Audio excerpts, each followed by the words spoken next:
Dan saat ini kami masih bersama dengan Bang Martin selaku kuasa hukum dari keluarga korban. Bang Martin mungkin menyimak persidangan dari awal sampai dengan sekarang. Ada di situ diasumsikan atau dinilai oleh narsum kita sebelumnya Pak Ganjar ada yang nggak sesuai dengan BAP begitu. Bang Martin melihatnya gimana? Apakah juga banyak mungkin keterangan-keterangan yang tidak sesuai? Ya, hari ini kan periksa saksi itu saksi ajudan dan juga saksi ART ya. Nah, sekarang itu pasca memeriksa ajudan, sekarang lagi memeriksa ART. Jadi kita belum bisa nilai kualitas keterangan Susi dan yang lain. Namun tadi yang menarik adalah kesaksian dari Daden ya. Daden Miftahul Haq yang kami selaku kuasa hukum ataupun pelapor dalam hal ini beranggapan seharusnya yang bersangkutan itu dijadikan tersangka di awal. Kenapa? Karena memang ada dugaan keras keterlibatan yang bersangkutan ya. Ini pun tadi ketika diperiksa ya, dari cara menyampaikan tangan pun berbeda. Azan Romer ketika diperiksa itu ditanya langsung cepat jawab ya, karena tidak ada beban. Namun ketika Daden ditanya, sepertinya berbelit-belit. Nah, tadi setidaknya ada 2 poin ya yang saya catat itu kontraproduktif dengan apa yang dia sampaikan. Yang pertama itu mengenai katanya Joshua curhat sama dia ya, ingin minta dicarikan pacar. Lalu di akhirnya dia katakan juga bahwa Joshua mengatakan dia stres dan tidak bisa menikah duluan karena tidak bisa melangkahi kakaknya dalam adat istiadat Batak. Tadi saya kurang sedikit mengenai mencari pacar itu katanya untuk dinikahi ya. Nah, ini kan kontraproduktif ya. Kenapa saya bilang kontraproduktif? Buat apa dia nyari pacar untuk dinikahi kalau dia pun tidak tahu kalau dia pun tahu bahwa dia tidak bisa menikah sebelum kakaknya menikah. Nah, jadi ini menurut saya ini hanya ilusinya Daden saja ya. Jadi Abang merasa tidak ada kedekatan antara Daden dan juga Brigadir Joshua ketika semasa hidup? Ini adalah ngarang-ngarang aja menurut Abang begitu? Iya, itu ilusi kalau menurut saya. Kenapa? Karena hanya Daden dan Tuhan dan Joshua yang sudah meninggal yang tahu. Nah, kenapa saya bilang begitu? Daden itu punya histori tidak baik.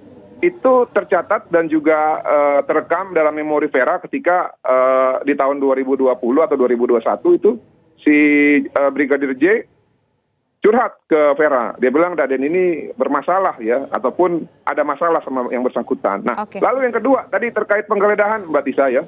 Yang kedua kita tahan dulu, kita akan lanjutkan usai kumandang azan maghrib untuk wilayah DKI Jakarta dan sekitarnya. Berikut ini. Setelah menjalankan ibadah sholat maghrib bagi Anda yang berada di wilayah DKI Jakarta dan sekitarnya, saya ingin kembali menuju ke Bang Martin. Bang Martin, silakan menjawab tadi poin keduanya apalagi kejanggalan. Iya. Mohon maaf, tapi sebelumnya saya keluar Zoom ini.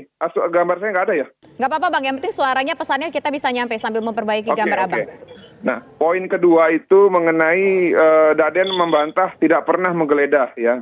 Namun pada saat ditanya oleh hakim, dia memberikan jawaban yang tidak masuk akal. Kenapa saya bilang demikian? Ya, ketika ditanya apakah Daden menggeledah tidak, dia bilang dia tidak menggeledah Reza, namun hanya memegangi paha ya. Tentu ini tidak masuk akal. Kenapa saya bilang tidak masuk akal? Karena buat apa seorang laki-laki memegang paha seorang laki kalau tidak ada tujuannya gitu ya.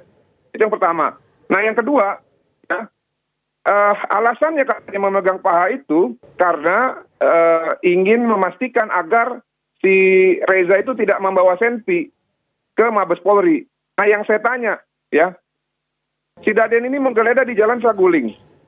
Tapi dia tujuannya menggeledah ataupun memeriksa paha Reza ini adalah agar Reza tidak menggunakan senpi atau tidak membawa senpi ke Mabes Polri. Apakah logik? Ya. Lalu yang kedua, apakah Daden tidak tahu ketika anggota datang ke Mabes Polri otomatis ya Propam ataupun Paminal ataupun polisi yang berjaga itu akan memeriksa, tidak perlu dia.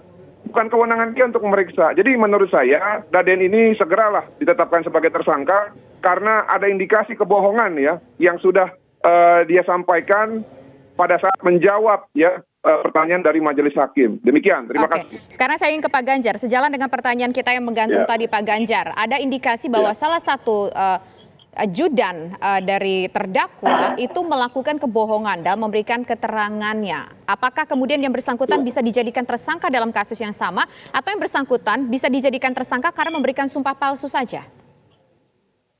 Begini, yang pasti kalau ia dalam kapasitas saksi, ia kan memberi keterangan di bawah sumpah ya.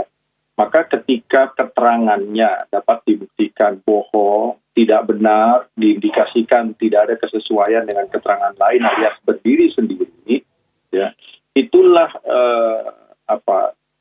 cara untuk meminta pertanggungjawabannya sebagai keterangan palsu, kesaksian palsu karena sudah berbohong, gitu. Nah, apakah selanjutnya bisa dibuktikan misalnya dalam hal ini saksi tersebut ternyata terlibat dengan tindak pidananya atau tidak, itu tentu lain hal. Nah, cuma yang harus dipahami begini ya, yang harus dipahami. Kalau seorang terdakwa, ya, terdakwa itu di pengadilan kan tidak di bawah sumpah, maka terdakwa tidak dapat diancam dengan keterangan palsu atau sumpah palsu, ya, karena dia tidak di bawah sumpah. Yang dapat diancam dengan tindak pidana kesaksian palsu adalah saksi, karena dialah yang di bawah sumpah. Nah, di sisi lain, ya kalau dia ternyata menjadi pelaku, menjadi bagian dari pelaku perbuatan pembunuhan berencana itu misalnya, maka dia ditetapkan saja sebagai terdakwa, ya. Nah, tapi kemudian dia tidak dapat dikenakan dengan saksi palsu karena dia sudah menjadi terdakwa walaupun dia sempat berbohong di bawah sumpah, gitu. Tapi beginilah, ada 2 poin. Mungkin yang pertama yang menarik kita bedah adalah ketika seorang saksi mungkin saja memberikan sebuah keterangan palsu dan juga tidak sesuai dengan BAP, entah yang mana yang benar, entah mana yang salah, kita juga nggak tahu. Bagaimana kemudian untuk mengetahui bahwa ini adalah keterangan palsu yang diberikan ketika bersaksi di persidangan?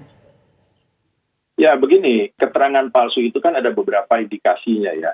Satu, misalnya dia tidak konsisten, baik antara BAP dengan keterangannya di pengadilan, maupun antara keterangannya di pengadilan, misalnya diperiksa beberapa hari lalu, diperiksa sekarang, atau diperiksa di pertanyaan-pertanyaan awal dengan pertanyaan-pertanyaan berikutnya, itu indikasi keterangan palsu. Ya.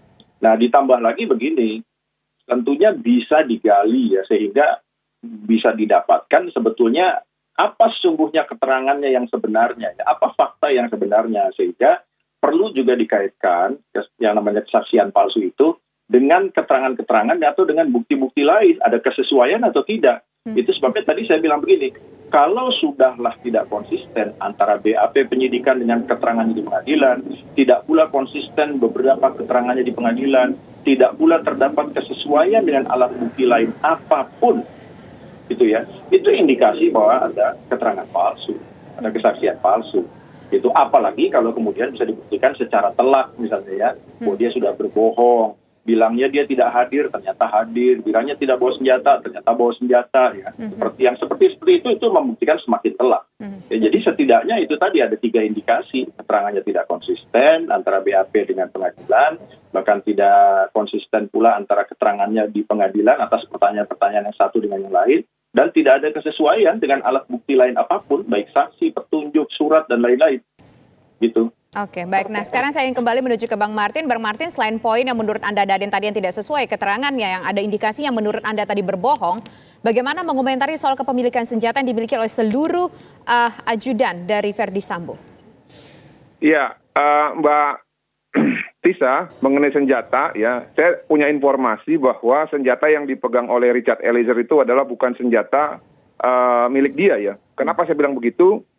Seorang barada ya yang baru masuk ya di awal bulan tahun ini atau akhir bulan tahun kemarin ya, itu tidaklah memungkinkan secara kualifikasi ataupun kriteria memiliki Glock ya. Kenapa? Glock ini senjata para raja kalau di kepolisian.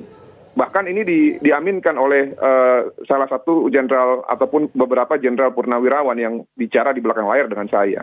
Nah, ini kalau dikaitkan dengan pelanggaran kode etik ya yang menimpa terhadap saya lupa AKP atau AKBP itu ya, Diah Chandrawati ya yang diduga keras, saya belum lihat putusannya, melakukan fabrikasi terhadap izin senjata, tentunya ini adalah suatu pembuktian yang menguatkan. Nah, tentunya sekarang yang jadi permasalahan, siapa yang memberikan senjata tersebut ya kepada Eliezer? Siapa yang di dalam keterangan saksi itu menyuruh untuk mengisi magazine sebanyak pertambah 5 peluru atau 7 peluru itu ya? Siapa itu? Nah, apakah kualifikasi dan profilingnya memenuhi syarat untuk memegang Glock 17?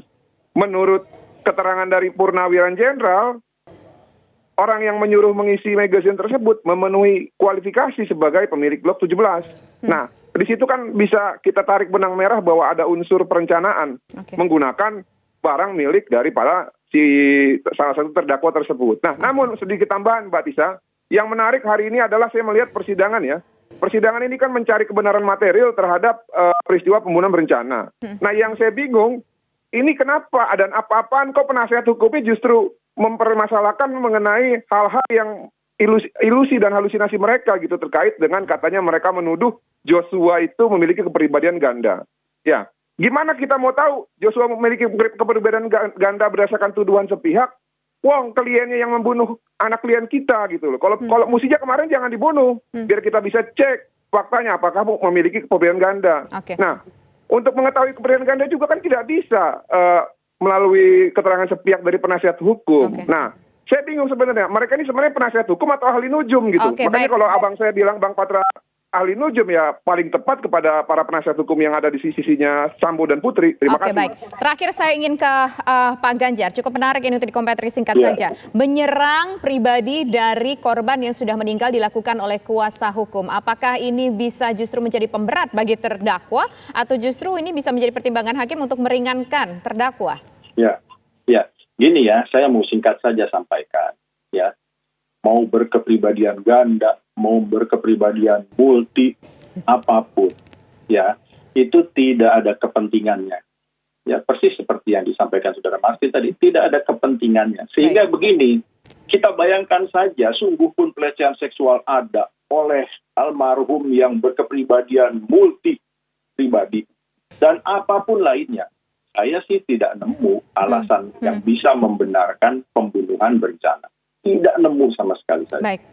Gitu. Baik. Jadi ya itu tadilah, kalau dibilang ilusi atau halusinasi ya mungkin sekitar itulah kira-kira. Oke, Ya tidak baik. ada kepentingannya.